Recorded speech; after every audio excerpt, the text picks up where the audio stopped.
5 menit kami persilakan.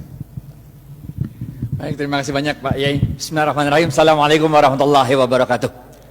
Alhamdulillahirabbil alamin. Allahumma shalli ala Muhammad wa ala ali Muhammad.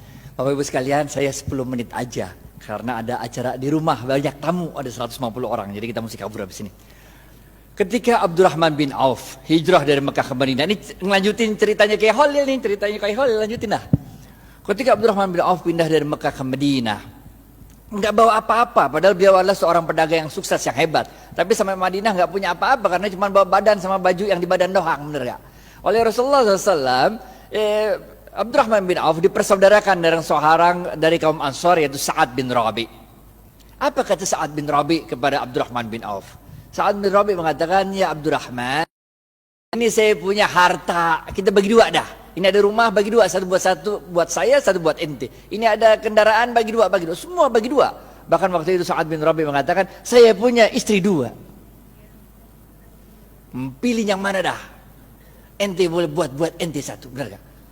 Jadi tingkat imannya Sa'ad bin Rabi model begitu.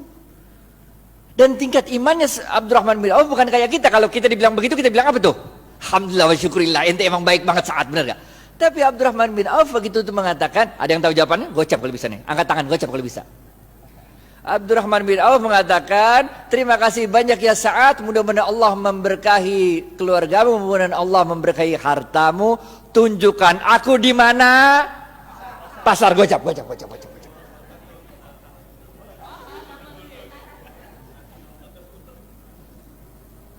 Tunjukkan aku di mana pasar, men. Bener gak?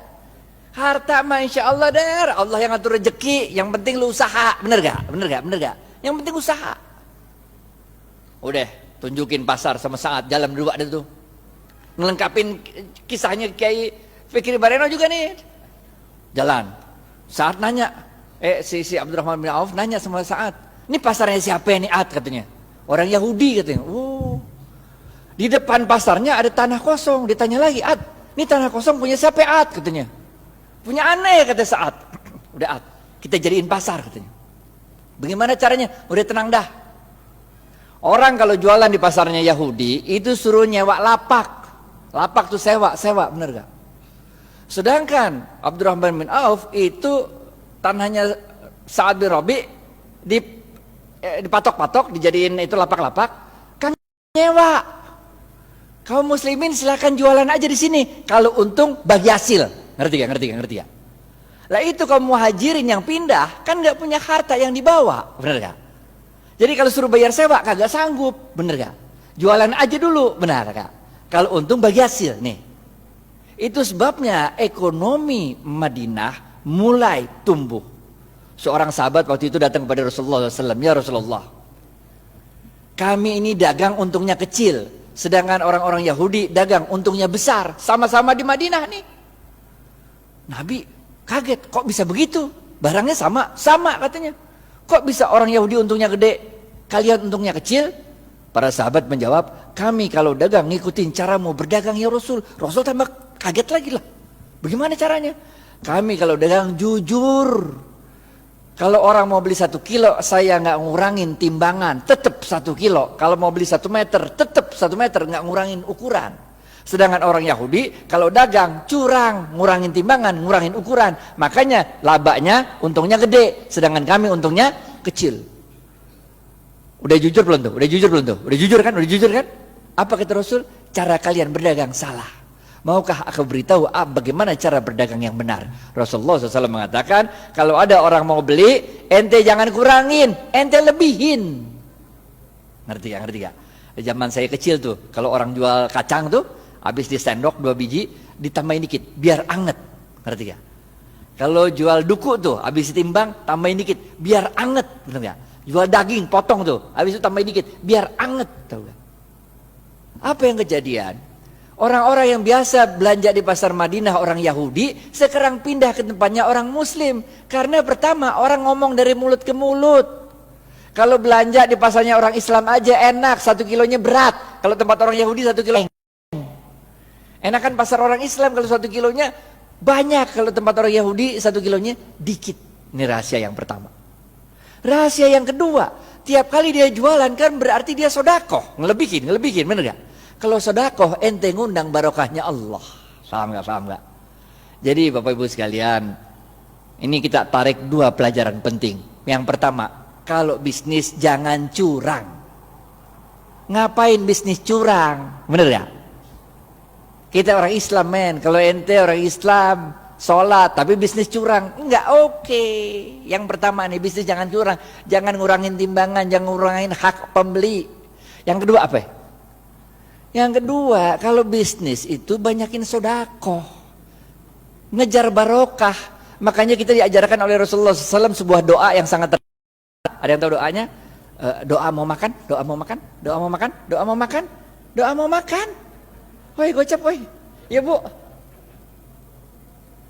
Allah barik lana, gocap.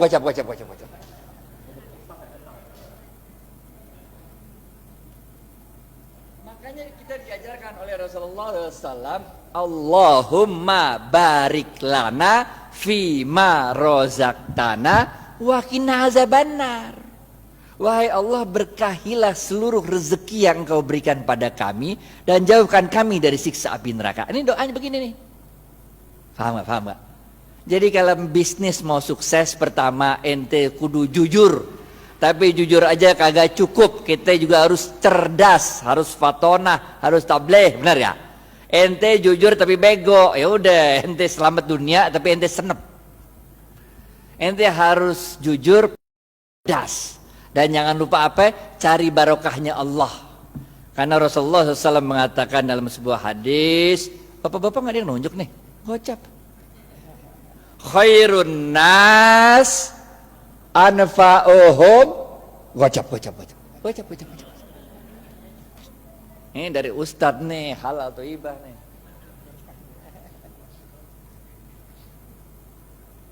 Paham ya? Yang pertama nih, kudu jujur, sidik amanah. Sidik jujur kepada Allah. Kalau Allah bilang haram, tinggalin aja dah. Amanah, itu kalau dikasih kepercayaan sama orang jangan dirusak, pegang baik-baik, benar gak? Selain jujur kita juga harus cerdas dalam membaca situasi, fatonah, cerdas dalam menyampaikan sesuatu, tabligh. Kagak cukup yang ini doa. Yang ketiga, benar gak? Jujur, cerdas. Yang ketiga, cari barokahnya Allah. Khairun nas anfa'uhum linnas. Sebaik-baik manusia adalah yang paling banyak memberi manfaat bagi manusia lain. Ngapain kaya sendirian, nggak asik walaupun halal. Ngerti gak? Nggak asik kaya halal tapi nggak nyebarin barokah, nggak asik. Orang bilang dia kaya tapi pelit, benar gak? Yang keempat, terakhir nih, habis nih. Oke, yang terakhir, keempat. Jangan lupa Rasulullah SAW bersabda, man lam yashkurin nas. Susah ya? Pilihan berganda. A, man lam yashkurin nas lam yashkurillah. B,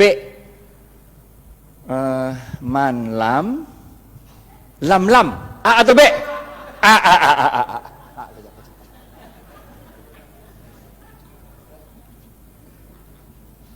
Ingat Bapak Ibu sekalian, kita ini bukan Rasul, bukan Nabi. Kalau Rasul sama Nabi ada masalah, doa dikit, Allah kirim pertolongan pakai malaikat. Ya kan? Nabi Musa, depan laut, belakang Fir'aun. Masalah kan? Doa dikit, laut merah kebuka, jalan baik-baik dah. Bener gak? Fir'aun ngikut dari belakang, doa lagi dikit, ketutup laut merah, mati Fir'aun. Bener gak? Nabi Ibrahim dibakar hidup-hidup sama Namrud. Doa dikit, berasa dingin tuh api, bener gak? Nabi. Lah kita ini manusia, Pak. Coba aja ibu pulang ntar, coba bakar tangan kalau nggak gosong, bener gak? Caranya Allah nolongin kita dengan menggerakkan makhluk-makhluknya untuk nolong kita. Itu sebabnya man lam yashkurin nas lam yashkurillah. Siapa-siapa yang tidak dapat berterima kasih pada manusia, pada hakikatnya dia tidak bersyukur kepada Allah.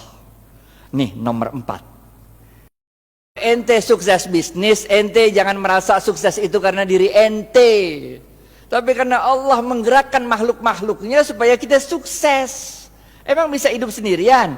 Emang saya bisa nyampe Al-Azhar kalau kagak ada supir yang nganterin kemari? Emang supirnya bisa nyampe sini kalau di rumahnya nggak ada istrinya yang nyetrikain pakaian? Emang mobil bisa jalan sendiri kalau nggak ada yang jual bensin? Bener gak? Man lam yashkurin nas lam yashkurillah. Kesimpulan, habis waktunya nih. Yang pertama, oke? Jangan lupa jujur. Jujur penting. Ada 2 jenis jujur. Kepada Allah namanya siddiq, kepada manusia namanya amanah. 2, cerdas. Ada 2 jenis cerdas. Yang pertama, fatonah, faham memahami situasi. Yang kedua, tabligh, pandai untuk meyakinkan orang lain. Yang ketiga apa? Khairun nas anfa'uhum linnas. Bisnis itu jangan cuma mau cari untung, tapi bisnis itu harus memberikan manfaat banyak-banyaknya orang, benar gak? Yang keempat, jangan kita yang merasa bangga kesuksesan bisnis itu karena kita doang. Kita harus terima kasih sama orang-orang lain. Karena man lam yashkurin nas lam yashkurillah. Siapa-siapa yang tidak dapat berterima kasih pada manusia, pada hakikatnya dia tidak dapat bersyukur kepada Allah.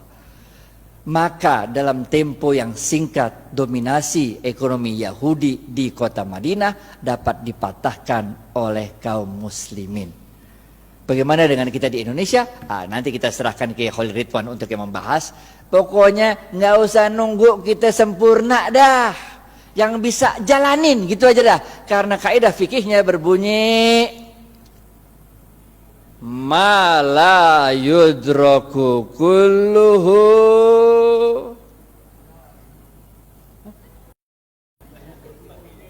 gocap.